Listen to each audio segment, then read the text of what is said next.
morning, students. It's Easter Monday, and I'm going to try to get this lecture up for you today for Chapter 12, which is the lecture on what's called low incidence disabilities.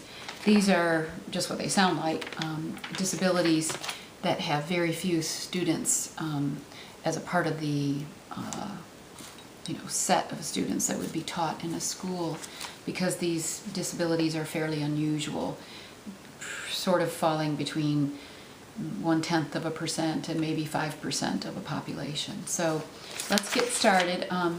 This is a very interesting chapter. I think I say that every time, but I'd love for you to pay attention to what I'm reading on page 408 of the textbook. I'd like to start the chapter with a couple of descriptions of students who fit this category, just to give you a sense of what we're talking about. So the first one is from figure 12.4. I'm not going to read all of it, but wow, when I read this, I just thought it was so interesting. It's called My Brother Daryl. So this was under the discussion of educational approaches, and it begins this thinking process, I hope for you, not just about what these students are like, but also what do they need to know. And their learning is quite limited. And so if you have only a limited ability to teach someone something, what's important for them to know? So this is a description of 18-year-old Daryl. He has been in school for 12 years. He has had a number of years of individualized instruction, that's in quotation marks, and Daryl can now do lots of things he couldn't do before. I'll just read several of these bullets to you. He can put 100 pegs in a board in less than 10 minutes with 95% accuracy, but he can't put quarters in a vending machine. Upon command, he can touch his nose, his shoulder, his leg, his hair, his ear. He's still working on wrist, ankle, and hips, but he can't blow his nose when needed. He can do a 12-piece Big Bird puzzle with 100% accuracy and color an Easter bunny and stay in the lines. He prefers music, but has never been taught to use a radio or a record player. He can now fold primary paper in half and even in quarters, but he can't sort clothes, white from colors, for washing. He can roll Play-Doh and make wonderful clay snakes, but he can't roll bread dough and cut out biscuits. Well, there are many more, 2/3 more statements like this of things that this young man learned in school with very special instruction, but you can see that the way that education was approached for this student was off the mark, right? So this is a really interesting kind of controversy and topic in the field of multiple impairments and profoundly impaired people. And that is that when you start to use education for them, it's great to do these incremental tasks where a person might learn colors and they might learn letters perhaps, and numbers for sure. But the learning needs to be practical so that they can do things for themselves. And if there's anything that you get out of this lecture, I hope that you'll continue to remember this, that these particular students have a certain amount of learning that's kind of available to them in terms of mental energy, mental ability, days in school, hours in school. And so educators nowadays are really trying to focus on making sure that learning that's happening for these students is tied to what is called functional learning. And functional learning has to do with activities of daily living, self-care, and so on. And we'll probably talk about that a little bit more in my lecture. I know I have it in my notes. So that's something I want you to just have in your head, right? And then the second thing I want to read to you is about a boy named Roddy, and that's on page 416 of your text. And back in this part of the text is where there's a discussion about teaching methods. with students such as this. I don't usually cover very much of this part of the chapters because you aren't planning to become teachers, but it is interesting to read these sections of the chapter and understand, how educators approach these students and how they approach making accommodations for these students. So here's the description of a boy named Roddy, and he's had, a traumatic brain injury. Actually, this figure on page 12.7 is really a piece of his IEP. So the planning team includes Roddy, his mother, his current special ed teacher, his current physical therapist, his special ed teacher, the principal of his school, the third grade teacher, general education teacher, a math and computer teacher, and a language arts teacher. So that's quite a big team. It doesn't include anybody having to do with occupational therapy or physical therapy or speech therapy or any of that. Here's the background on this boy. Roddy Sprankle is an 8-year-old boy who has traumatic brain injury as the result of an accident at the age of 5. Roddy made a remarkable recovery from the accident and has continued to show important progress over the past 3 years. He can now walk with a walker and speak in short phrases. Last year, Roddy mastered writing a cursive signature and putting on his jacket. He made good progress on learning sight words and some math facts, which he often practiced using computer software. Roddy did not learn to initiate conversation. Although he talks more this year, his comments are often difficult to comprehend as he searches for the words he wants to use. He also made little progress on reading phrases. A prior evaluation by a neurologist notes that Roddy needs continued training in memory strategies and cognitive stimulation.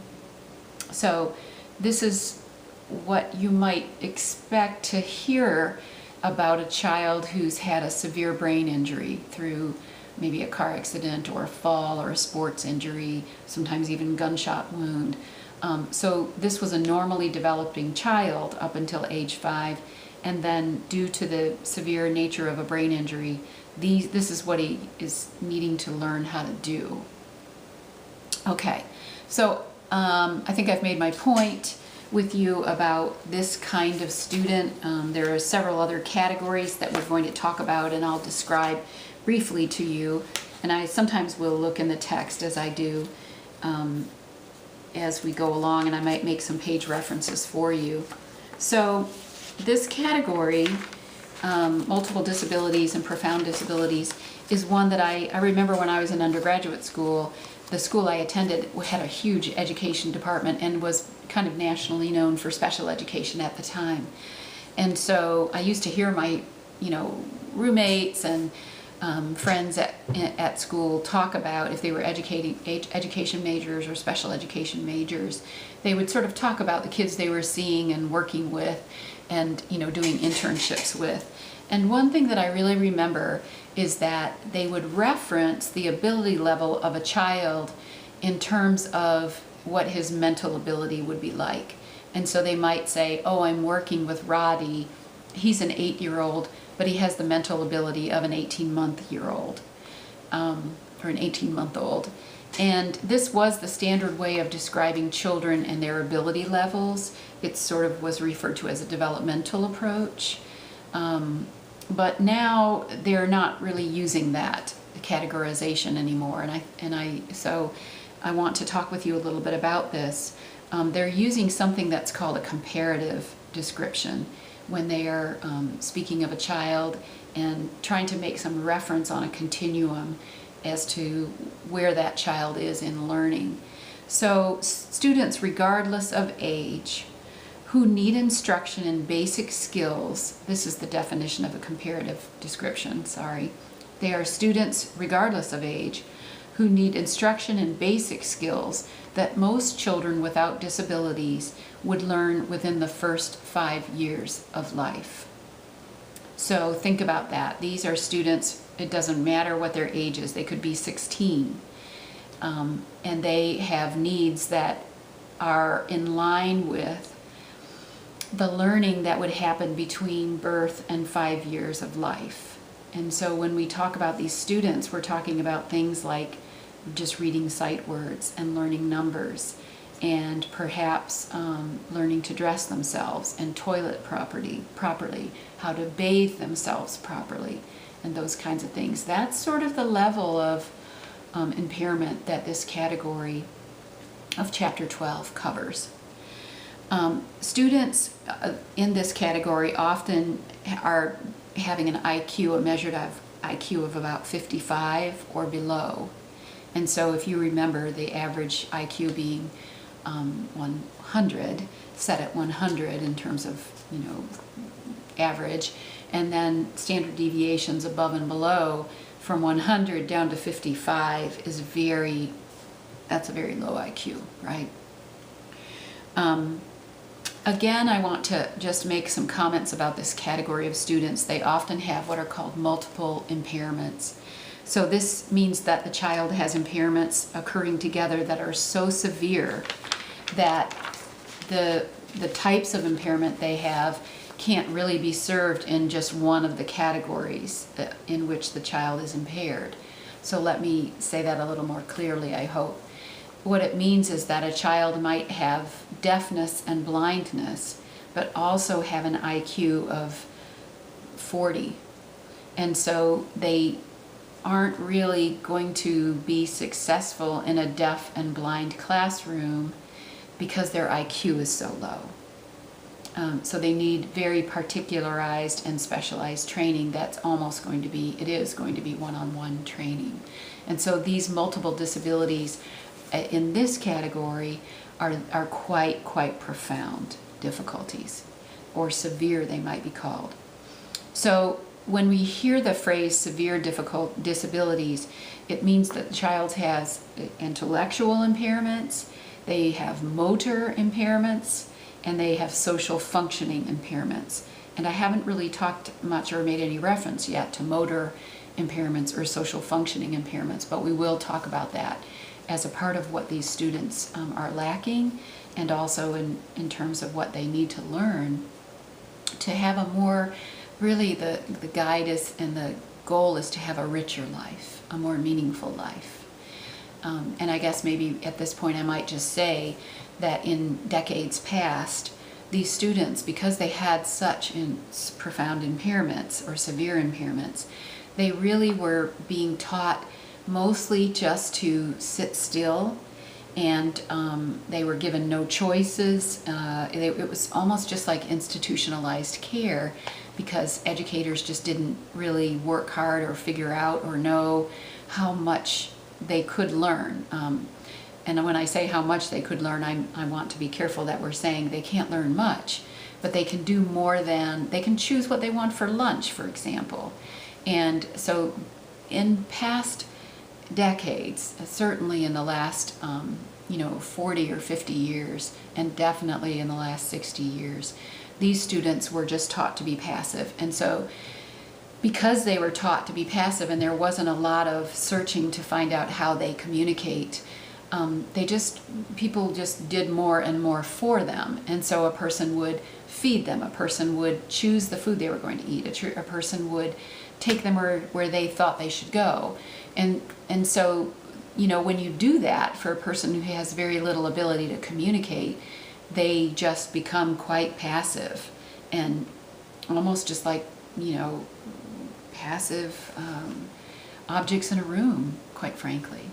So what I hope you'll understand about this chapter and about the educators who care about these people is that they do have some residual abilities, and the duty of the educators of kids like this is to help children live the best life they can, even taking into account these severe impairments. There is an organization called TASH, and it's referred to in the first couple of pages of your chapter. I went to their website. It's really quite involved website. They have a very, very large board of directors, and it's an advocacy organization for students who have severe and profound impairments, intellectual and motor impairments. And this organization exists really to advocate for these people so they don't just become invisible in our culture, and they have more meaningful lives. And so these are the kinds of things that they worry about, this organization. They're concerned that they're most likely to be excluded from society. So as a group, they're most likely to be excluded from society. They're seen as too challenging to serve. Their rights are very likely to be ignored. They don't have the tools to advocate for themselves. And so if you are interested, I would suggest, I think I posted this website, but if I didn't, you can definitely find it. It's, I think the website is tash.com, T-A-S-H, or it might be tash.org. So if you're interested in, the categories and the advocacy categories for these kinds of students, it really was kind of surprising to me how strident their interest is in these students. And gosh, if I had some children in this category, I would be just as strident in my interest to advocate for them. That is for sure. Let me start now by talking about some of these types of children and just, defining what this means. So the first one I have in my notes is profound disabilities. And these are students, as I was saying to you before, who have multiple profound disabilities, such that the student might have significant or complete sensory impairment. So your senses. Our senses are touch and smell and hearing and vision and there's one more, like taste, I guess. And so, sometimes these students have complete sensory deprivation for hearing and for sight, and we'll talk about that some more. But these types of students definitely have profound sensory disabilities. And these disabilities might cause significant or complete sensory impairment, as I said, severe cognitive impairments. So in this, they mean a level no higher than that of a typically developing 2-year-old. They require almost continuous monitoring, and in this category, their IQ is measured to be around 20 to 25 IQ points and below. So earlier I was mentioning a higher level of IQ, 55 I think it was. In this profound category, the IQ is significantly even lower than that. So there's no real professional tight categorization for these students because their impairments are so clearly seen and so obviously observed. So that's an interesting one of the categories we'll be talking about this morning. Also, students who are deaf-blind. So they always have both of these together, deafness and blindness. I do want to remind you that often children who are categorized as deaf or blind or deaf-blind may have some residual hearing, they may have some residual sight, but not enough to be functional. And these particular students with deaf-blindness, maybe a rare child would have normal intellect, but almost always this deaf-blindness carries with it some other difficulties and low IQ and learning abilities. So these are defined as students who can't be served in a typical special education program that is set up just for deaf students or just for blind students. These students have both of those impairments, and they need teaching that really focuses on their sense of tactile touch. And so in the education portion of this chapter, if you're curious about how these students are taught, they are taught by using the surface of their hands very often to learn Braille in their hand, or to receive finger spelling in their hands, or other kinds of communication using the surface of their hand. And so, that's how they're going to be taught in a classroom. A teacher is going to be sitting across from them and having their hands up and using their hands to communicate information to them. And then these students are going to be taught to communicate to other people, with other people, also using their hands to spell or do Braille into someone's hand. And so that's interesting, right? That is the form of communication that they have available to them. Let's see. I want to go on to say more about that, I think. These impairments severely impair learning. They severely impair communication and motor and mobility skills, as you can imagine, and also social behavior. And all of these impairment groups that we're going to talk about in this chapter have, deficits in social and communication behaviors for the reasons that being that they have such low functioning level. I'm just going to get up and check the camera and make sure it's still running.